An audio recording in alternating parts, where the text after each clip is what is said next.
저희가 역시 초반에 보여드렸던 시민 인터뷰 때 이런 질문을 드렸습니다.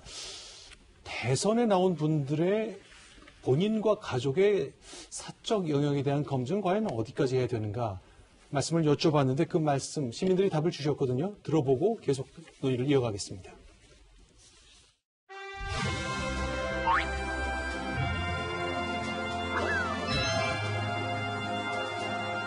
어느 정도는 필요하다 생각하겠지만 그런 사생활 검증만이 꼭 그 후보의 자질을 평가하는 것은 아니라고 생각합니다. 지나친 공세는 격을 무시하거나 말살하는 것도 좋지 않지만 어느 정도의 검증이 있어야 된다고 생각합니다. 필요 없다고 생각해요. 왜냐면은 공과 사는 다르기 때문에 남의 뒤 캐가지고 막 공격하고 막 이런 것 좀 제발 그만했으면 좋겠어요. 필요하겠죠. 그렇지만 너무 이게 있지 사생활에 치우쳐가지고 너무 그쪽만 서로들 파헤치니까. 네, 지금 뭐 여야 공이 가장 지지율이 높다고 돼 있는 그 한 분씩에게서 이제 가족과 관련된 그리고 본인에 관련된 여러 가지 이야기들이 있습니다. 뭐 이건 다 공개가 됐던 일이라 이제 논의를 피하기 어려운 상황까지 왔는데 먼저 한 의원께 좀 여쭤보겠습니다. 네. 민주당이 보기에 그리고 또 한준호 의원께서 보기에 윤석열 후보자의 그 배우자와의 가족과 관련된 것 이것들은 공직 후보자를 평가하는데 얼마큼 중요하다고 보세요? 우선 저희가 최근에 LH 사태 이후에 저희 당 부동산 전수조사를 했던 걸 잘 살펴보시면 공익 가족 관계를 전체를 다 조사를 했습니다. 왜냐하면 공직자가 가지고 있는 여러 가지 정보라든지 본인이 미칠 수 있는 권력과 영향들이 가족과 떼놓고 이야기를 할 수가 없는 것이죠. 또한 이 자리가 대선과 관련된 자리다. 대통령이 되신다라고 하면 영부인이 되실 텐데요. 영부인과 관련된 내용들을 검증을 하지 않는다. 이것이 과연 가족의 문제로 그칠 것이냐. 이에 대해서는 국민께서도 같은 판단을 하시지 않을까 싶습니다. 뭐 일례로 예를 들어 장관 가족과 관련된 내용들도 깊숙하게 파지 않았습니까? 여기에 대해서는 단 한 번도 비판이 없었는데 지금 현재 윤석열 전 총장과 관련된 가족 이야기를 나올 때는 이 부분에 대해서는 뭐 사설에서도 그렇게 표현을 했지만 이게 뭐가 문제냐 하는 식의 이야기가 나오기도 합니다. 한 사람의 가족의 문제가 아니라 대권을 주실 분의 가족의 문제이기 때문에 이 부분에 대해서는 철저한 검증이 필요하다고 생각합니다. 실명은 얘기하지 않으셨지만 최근에 이제 해수부 장관 청문회를 거치면서 낙마한 과정에 배우자의 여러 가지 선택들이 문제가 됐고 쟁점이 됐던 적이 있는데 그 얘기를 하신 것 같네요. 최근에 있었던 일로는. 김은혜 의원은 어떻게 보십니까? 뭐 논문 얘기하면 되나요? 아니면 바지 얘기하면 되나요? 제한은 없습니다. 근데 사실은요, 저는 일단 이건 사생활과 논문은 또 별개의 문제이기 때문에 네. 논문 먼저 그러면 네. 지금 말씀을 드리면 사실 물론 이제 배우자가 특히 이제 결혼 이전에 썼던 논문에 대해서 이제 검증을 한다는 건 제가 대선에서 그동안 봤던 기억은 별로 없습니다. 다만 저는 윤석열 전 총장은 억울하다 생각할 수 있을지 모르겠지만 이게 말씀하신 대로 영부인은 어떤 사람일까라고 하는 국민적인 기대감이 있어요. 특히 이제 논문이라고 하는 부분에 대해서는 이거는 사실 논문 표절은 양심과의 싸움이거든요. 사회 안에서 학술적인 품격을 더해가는 과정이기 때문에 국민들이 특히 논문에 대해서 바라보는 예민한 감정이 있습니다. 저는 이게 불법이다 아니다. 그리고 내가 이걸 몰랐다라는 걸 넘어서 커뮤니케이션 관점에서 보면은 윤석열 전 총장이 조금 더 겸손하게 낮은 자세로 국민들에게 설명을 할 필요는 언젠간 있겠다 생각을 하고요. 다만 이게 후보자 가족 검증해야죠. 검증을 해야지만 보통 이 검증은 후보자가 개입했거나 아니면 후보자가 책임을 져야 될 사안일 경우에 대해서 검증이 제한이 됐었습니다. 그리고 이 부분은 이게 논문으로 싸움 들어가면 한이 없어요. 이재명 지사 같은 경우에도 2014년 그리고 논문 반납을 한 다음에 2016년에도 이름도 모르는 대학의 논문까지 내가 신경 써야 되는 취지로 답변을 하면서 일을 더 키웠거든요. 이건 뭐냐면 워터게이트 사건도 마찬가지입니다. 사건 자체가 문제가 아니라 사건에 대한 태도에서 일이 크게 불거졌기 때문에 이 논문 자체에 대해서는 저는 후보자의 검증에 치우쳐야 된다는 오늘 이재명 지사의 발언도 맞기도 하고 또 한편으로는 이게 비판과 비하는 다른 건데 특히 후보자의 부인에 대해서 비판을 넘어선 경멸 그런 시선에 대해서는 저는 여성으로서는 좀 불편합니다. 그 부분에 대해서는 너무 비약이시고요. 첫 번째 저는 논문 이야기를 하지 않았습니다. 지금 걸려있는 의혹 3건이 도이치모터스 주가 조작 관련 의혹이 하나 있고요. 또 코바나 컨텐츠 협찬금 명목 금품 수수 의혹이 있습니다. 그러니까 논문과 관련된 거는 지금 국민대가 조사를 하고 있기 때문에 이 부분에 대한 것들은 또 결과가 나오겠죠. 다만 이제 이 2건과 관련된 것들은 이 경제사범이 될 가능성이 있는 거 아니겠습니까? 이 부분들에 대한 의혹은 풀고 가셔야 되는 거 아니겠어요? 저희 아직 입당도 안 했는데 왜 저희가 이거를 풀어드려야 되나요? 그러니까 그분이 풀고 가셔야 된다는 거죠. 네, 제가 이야기 좀 양희찬 실장이 얘기를 좀 하셔야 되는데. 네, 아시는 것처럼 조국 전 장관 수사 3개월 정도 했습니다. 그런데 윤석열 전 검찰총장 배우자 관련된 사건 수사가 1년 3개월째 진행되면서 수차례 참고인 조사 저는 할 수 있다고 보고요. 일부 보도 나온 것처럼 영장도 없이 관련된 기업들에게 검찰이 무리하게 자료를 요청했다 이런 내용도 있는데 수사 강도 높게 할 수 있죠. 다만 이 수사를 강도 높게 하는 것, 그동안 1년 3개월 동안 수많은 참고인 조사와 이런 자료 요청이 있었음에도 불구하고 아직까지 결과가 나오지 않는다면 선거 이전에 분명한 결과, 기소를 하든 무혐의 처분을 하든 수사기관에게 국민이 분명히 국민의 시각으로 심판할 수도 있다는 점. 이건 단순히 윤 전 총장 측만의 문제가 아니라 공권력을 가진 국가기관도 어느 정도 국민의 엄중한 질문 앞에 대답을 해야 될 문제라는 생각이 들고 이 문제 외에도 여러 가지 가족 문제 저는 당연히 강도 높은 검증이 대선 후보들에게는 있어야 된다고 생각을 합니다. 다만 검증이나 네거티브 요구는 양날의 검과도 같다는 생각을 요즘 많이 하게 됩니다. 지금 이제 한 의원님께서는 아주 신사적으로 여러 의문들에 대해서 말씀을 해주셨지만 지금 소위 말하는 친문의 많은 스피커들이 제가 굳이 입에 담고 싶지도 않은 개인적인 신상과 관련된 의혹들을 무분별하게 생산하고 있고 퍼뜨리고 있고 심지어 그런 의혹을 퍼뜨린 채널들에 이 더불어민주당의 현직 국회의원들이 출연도 하고 있습니다. 이런 상황에서 자칫 잘못하다가는 지나친 선을 넘는 인신비방성 네거티브가 오히려 검증을 하겠다는 측면에 오히려 비수를 꽂는 양날의 검이 될 수도 있다는 점을 좀 명심해야 될 것 같고 우리 국민들이 지난 4.7 재보궐선거에서 근거 없는 네거티브에는 더 이상 동요하지 않는다. 오히려 그러한 마타도어를 일삼는 세력에게 심판할 수 있다. 이런 국민의 수준을 4.7 재보궐선거에서 이미 보여주셨기 때문에 정말 절제된 검증과 절대되지 않은 무분별한 어떤 인신 공격은 하는 쪽에서도 더 조심해야 된다는 생각이 많이 듭니다.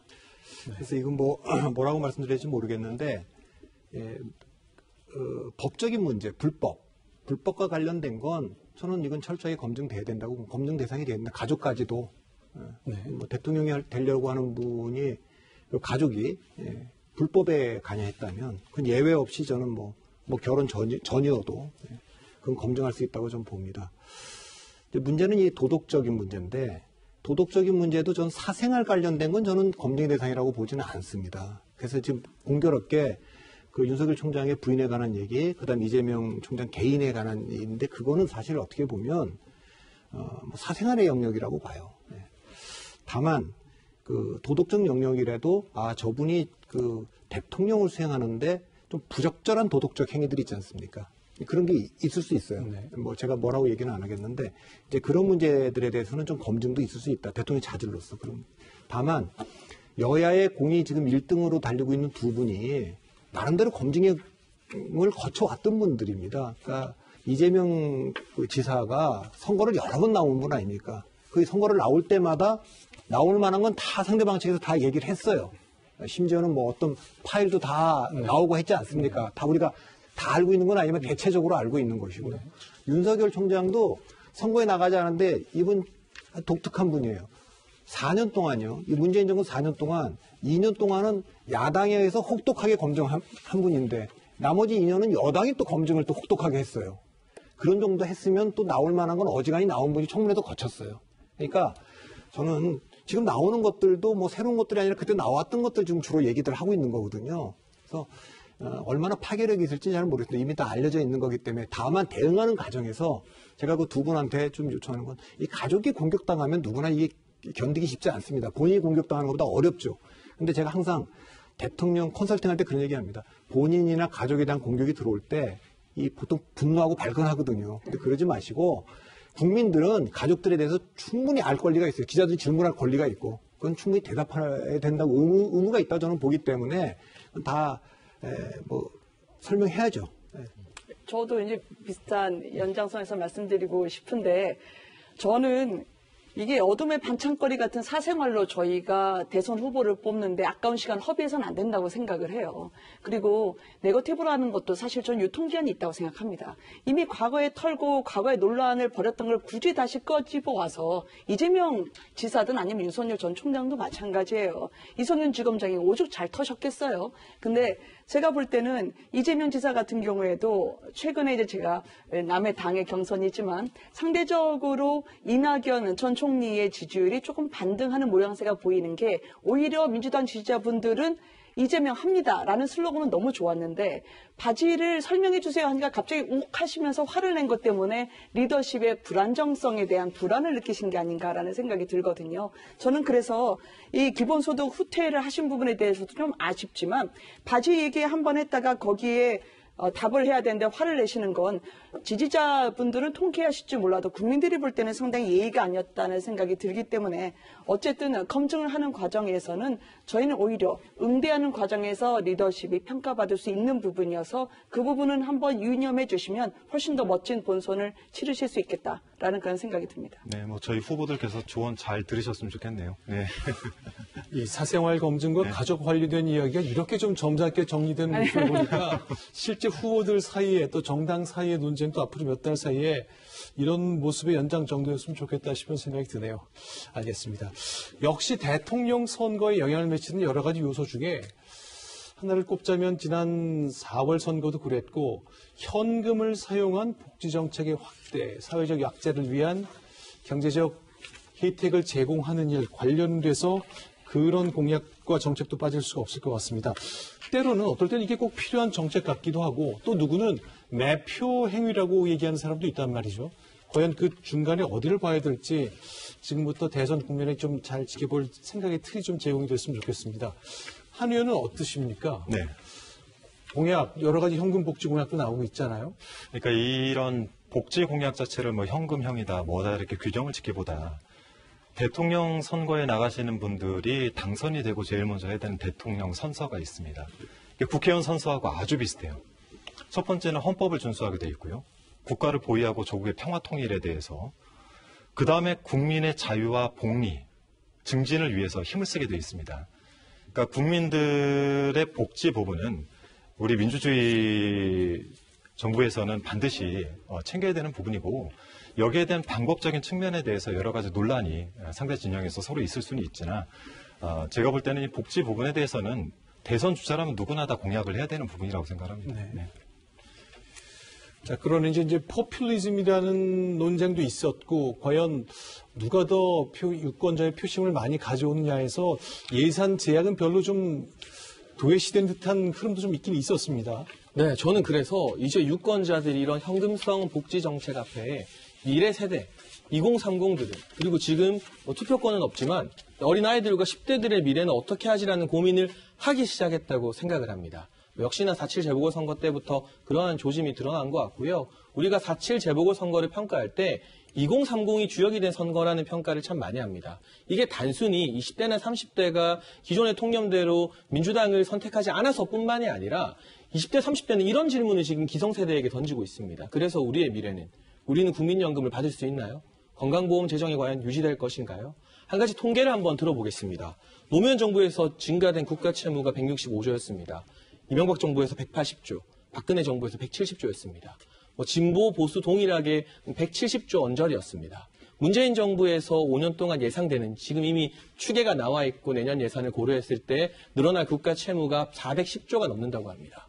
두 정부를 합친 것보다 이전 정부 10년을 합친 것보다 아무리 확장적 재정 정책을 펼친다고 해도 국가 채무가 늘어나도 너무 늘어나고 있습니다. 이런 감안은 이제는 기성세대들이 2030 세대와 미래 세대의 내일을 고민하면서 이대로 우리가 지금 당장 내 주머니에 지역 앞에 20만 원 들어오는 거 기분은 좋지만 이거 막 써봤더니 크게 나아지는 건 아닌데 그렇다고 해서 동네에 지금 코로나로 어려워지는 자영업자들 경기가 살아나는 것도 아닌 것 같고 이거 우리가 청년들한테 우리 아들, 딸들한테 못할 짓 하는 거 아닌가? 이런 고민을 하기 시작했기 때문에 단순히 현금 얼마 드리겠습니다, 지역화폐 얼마 드리겠습니다가 아니라 누가 더 견실하게 이 나라의 미래, 10대와 20대도 더 이상 절망하지 않는 미래를 만들 수 있는가? 이걸 염두에 둔 복지 정책을 짜내는 후보에게 민심이 갈 거라고 생각을 합니다. 네, 지금 이제 두 분 말씀을 들어보면 오해가 좀 있을 것 같은데 민주당은 네. 이제 복지 예산을 많이 풀었고 보수 정당이 집권했을 때는 굉장히 견조하게 재정을 꾸렸다는 숫자 예시는 듣긴 하셨습니다만 제가 이 질문 드린 이유는 네네. 언제부턴가 보수, 진보, 민주, 보수 정당 사이의 구분이 거의 없어지다시피 예산을 사용해서 복지를 주고 표를 얻는 듯한 그 네. 흐름은 별 차이가 없어진 것 아닌가 싶은 생각이 들 네. 정도거든요. 그래서 저는 목표 지정과 대상을 분명히 해야 된다는 생각을 해요. 왜냐하면 사회적 약자를 위해서 얼마나 돈을 풀어야 될 것인가를 얘기를 할 때 그건 약자를 활용하는 공약이 아니라 그 약자를 실질적으로 중산층으로 끌어올려야 된다라는 그런 목표가 있어야 된다고 생각하거든요. 근데 지금은 보면 사회적 약자에게 실질적인 도움을 줄 수 있는 일자리 혹은 그분이 재산을 갖게 되면서 앞으로 계층 이동이 될 수 있다는 사다리 그런 기회를 다 박탈하고 있거든요. 재난지원금 같은 것도 보자고요. 지금 하위 80%라고 하면 그러면 그 위에 계신 분은 중산층인가요? 아니면 상층인가요? 어느 순간 중산층이 우리나라에서 사라지고 있다는 거죠. 그리고 그래서 기본소득을 이재명 지사가 4년 전에도 주창을 하셨지만 이번에는 경선에 조금 공격받으실 것 같으니까 기본소득을 후퇴하셨더라고요. 근데 기본소득에 그러면 재원은 어떻게 하고 얼마나 주십니까 하니까 연 50만 원 주신다고 하는데요. 1인당 50만 원이라 하는 게 월 4만 원이라고 된다고 하면 빈곤층 800만 명한테는 그러면 연 300만 원씩 주면 비슷합니다. 그러면 이분은 이재명 지사 같은 경우에는 아니 벌금도 재산 사실 명확히 얘기하면 소득인데 재산이라고 하셨죠. 소득에 따라 차등 부과하자면서 재난지원금 같은 경우는 왜 어려운 분들한테 덜 주고 필요 없이 여유 있는 분들한테는 더 주실 생각을 하나요? 제가 중간에 말씀 끊고 싶지 않았는데. 예, 하나만 더 말씀을 드린다면 네. 그렇기 때문에 지금 재난지원금 같은 경우에도 분명히 많은 분들에게 소득을 혹은 소비를 촉진시킨다고 하지만 계산의 지난 3분기의 통계청의 결과에 따르면 2, 3분기에 있어서의 오히려 가처분 소득을 더 공적 이전 소득을 더 늘리면서 저축만 하가면서 오히려 1분위, 2위와 3, 4분위, 즉 잘 사는 분과 못 사시는 분들의 격차를 더 벌렸습니다. 소득 재분배 효과가 없었다는 거죠. 표를 위해서는 전 국민 주는 거 좋죠. 얼마나 좋아요. 이게 지금 약간 네. 취지가 우리 사회자님의 취지하고 전혀 다르게 자꾸 기승전 아니, 정보 아까는 공격으로 논문 얘기를 보는데 해서 논문 얘기했더니 네. 갑자기 뭐 없던 얘기 하시면서 지금 또 그걸 스핀을 돌리시면 안 되죠. 스핀을 돌리는 게 아니라 지금 현재 이 정부의 이 기본적으로 복지 정책 자체가 그러니까 여고 야고 내놓는 복지 정책 자체에 대한 이제 이야기를 저희가 나누고 있는데 이걸 너무 정보 공격으로 돌리지 마시고요. 기본 복지 정책에서도 훌륭한 예들이 많습니다. 누리과정이라든지 국가장학금이라든지 무상급식 같은 경우에도 전부 다 성공한 복지 정책 아니겠습니까? 그래서 저는 기본적으로 이것들이 대통령 후보로 나가시는 분들에게 현재 상황에서는 복지 정책을 추구하는 것 자체에 대한 문제점이 없다라는 말씀을 드리고 있는 거죠. 저는 문재인 정부에서 장병 월급 올려주신 건 너무 잘하신 것 같은데요. 양극화를 더 심하게 하는 건 정말 큰 과제여서 없는 분들이 더 없게 된 건 정말 심각하게 해결해야 할 문제라고 반론기회가 있는 이것도- 이슈에서 좀 다뤄주세요. 이것도 계속 싸우시게 될 것 같은데, 이제 문재인 정부가 한 정책에 대해서 계속 국민들에게 평가를 묻는 지표들이 있지 않습니까? 대체적으로 부동산 정책에 대한 평가가 가장 안 좋고요. 뭐 그렇습니다. 근데 가장 일관되게 좋게 나오는 정책이 복지 정책입니다. 이게 꽤 높게 이제 일관되게 나오고 있습니다. 그러면 뭐 돈을 받으니까 좋다. 사람들은. 준다는데 뭐 싫어할 사람 누가 있냐. 이렇게만 접근할 일은 아니라고 봅니다. 아까 뭐 400조가 넘게 됐다 그러는데 지금 코로나라는 것 때문에 좀 특수한 상황이죠. 이거 좀 생각해 보면 보수 정당에서 무상급식 반대했지 않습니까? 사실 이명박 정부 때. 해서 이제 서울시장 오선희 시장이 그만두기도 했는데 조금 아쉬워요. 그때도 복지라고 하는 건 어차피 사실 여야 간에 그때 뭐 크게 차별화된 정책은 없었어요. 무상급식 다 하자는 주의였거든요. 속도가 좀 지역에 따르면 다 달랐던 거지. 근데 갑자기 정치 쟁점이 되면서 그게 그렇게 보편이냐 선별이냐 이렇게 된 건데 복지 정책은 뭐 박근혜 정부도 늘려왔고 다 늘려온 겁니다. 그러니까 지금도 이거는 복지는 우리가 좀 더 늘려가야 된다고 저는 생각을 합니다. 그거는 뭐 다만 민주당이 이 재정 문제를 갖다가 아무것도 아닌 재정 건전성에 대한 문제를 또 아무것도 아닌 것처럼 과거에 얘기했던 것처럼 그렇게 얘기하는 건 좀 지나친 거고 뭐 이재명 지사께서 뭐 사실 1차 재난지원금을 줄 때 작년 총선 전에 기억들 나실지 모르겠지만 나머지 분들이 다 재난지원금이란 말을 할 때 이분만 혼자 재난기본소득이란 말을 쓰셨어요. 그때도 기본소득이란 말을 쓰셨습니다. 그러니까 그랬던 분이 이제 와서 기본소득 아니라 그러는 것도 그렇고 지금 재난위로금이란 말을 쓰거든요. 우리가 일부에서 유로 차원에서 준다.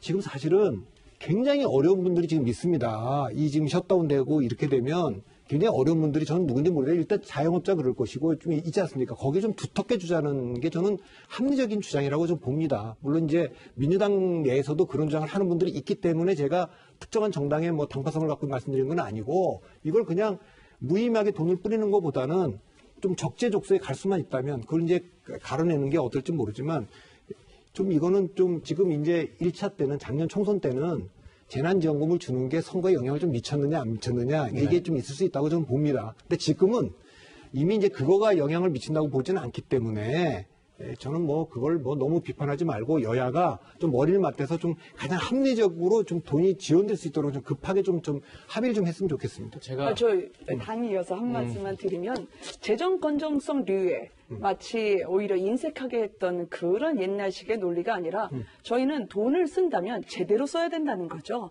그리고 생색만 내면서 정말 힘든 분들을 없게 하는 건 없어야 된다.